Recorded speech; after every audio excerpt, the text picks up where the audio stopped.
6 مہینے کنٹینیو کروا دو، 1 سال کی ایکسٹینشن دے دو، تاکہ وہ انکار کریں تو کہیں کہ اچھا چلو ٹھیک ہے پھر تم جنرل فیض حمید کو آرمی چیف بناؤ. تو اس طریقے سے کی تھی. لیکن ان کی اپنی جو تھی وہ بالکل درست کہتے ہیں. جو صحافیوں میں بیٹھ کے انہوں نے کہا تھا نا کہ میں قرآن پہ ہاتھ رکھ کے یہ کہتا ہوں کہ میں نے کبھی کوشش نہیں کی، نہیں کی کوشش.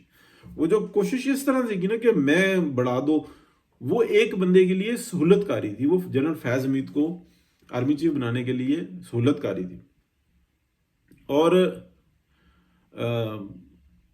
یہ جو اس وقت کی صورتحال ہے، دیکھیں جو گند پڑا ہوا ہے، جس طریقے کی محسن نقوی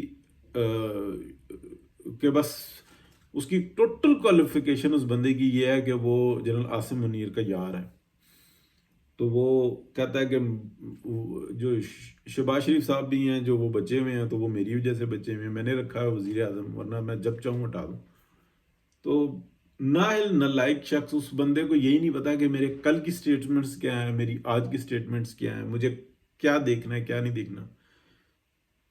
اور میں یہ آپ کو بتاؤں، نالائق آدمی کو نا ان چیزوں سے کوئی فرق نہیں پڑتا، اس کی عزت بے عزتی کا کوئی مسئلہ ہی نہیں ہوتا. شہباز شریف صاحب کو چاہیے یا تو خود گھر چلے جائیں، نہیں تو اتنی جرت کریں کہ وہ اپنی ٹیم کو جو انسان کھڑا کریں. فل فور جو انسان وہ محسن نقوی سے استعفیٰ لیں، ٹھیک ہے، فوری طور پہ آرڈر کریں کہ وزارت داخلہ کے لیے، اور مشیر داخلہ جو انسان وہ رانا سلام اللہ صاحب کو لے کے جائیں اور آرڈر کریں، کھل کھلا کے آرڈر کریں کہ آپ جو مرضی جس مرضی سیکٹری آفیسر کو آگے پیچھے کرنا چاہو، آئی جی کو، ڈی آئی جی کو، جس کو جہاں چاہو آپ لگاؤ، اس معاملے کو درست کرو. اور یہ جو آرڈرز ہوں گے آپ کے، وہ میرے آرڈرز ہوں گے. حکومت جاتی ہے تو جائے، جو معاملات ہیں وہ دیکھی جائے گی، لیکن ہم یہ نہیں برداشت کر سکتے.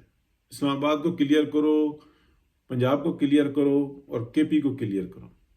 کے پی کو کلیئر کرنا بھی جو ہے نا فیڈرل حکومت کا کام ہے. یہ نہیں ہو سکتا کہ کل طالبان ادھر قبضہ کر لیں یا کچے کے ڈاکو کل کو جو ہے نا وہ پنجاب کے اوپر قابض ہو جائے. تو یہ نہیں ہو سکتا، معاملات درست ہو جائیں گے. ادروائز جو تماشا لگا ہوا ہے وہ پینک ہے بہت زبردست قسم کا. اور جب اس طرح کی بات ہوتی ہے نا تو پھر بہت زیادہ متنازع ہو جاتا ہے معاملہ، اور وہ ایسا متنازع ہو جاتا ہے کہ سنبھالا نہیں جاتا.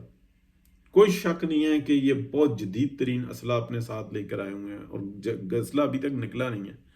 جو اسلحہ انٹیلیجنس کی جو سننے میں آ رہا ہے کہ رپورٹیں ہیں، انٹیلیجنس کی جو رپورٹیں ہیں وہ یہ ہیں کہ ان کے پاس بڑا خاص قسم کا اسلحہ ہے، اور ان کے پاس بہت بڑی فنڈنگ ہے.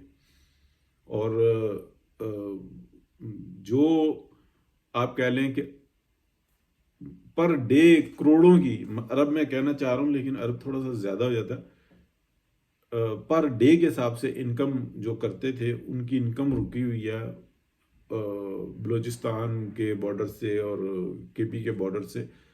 ان لوگوں کی انویسٹمنٹ بہت بڑی ہے، اور وہ تمام جو انسان انویسٹر وہ آپ کہہ لیں کہ پی ٹی آئی کا پاکٹ ہے. تو معاملہ اتنا آسان نہیں ہے.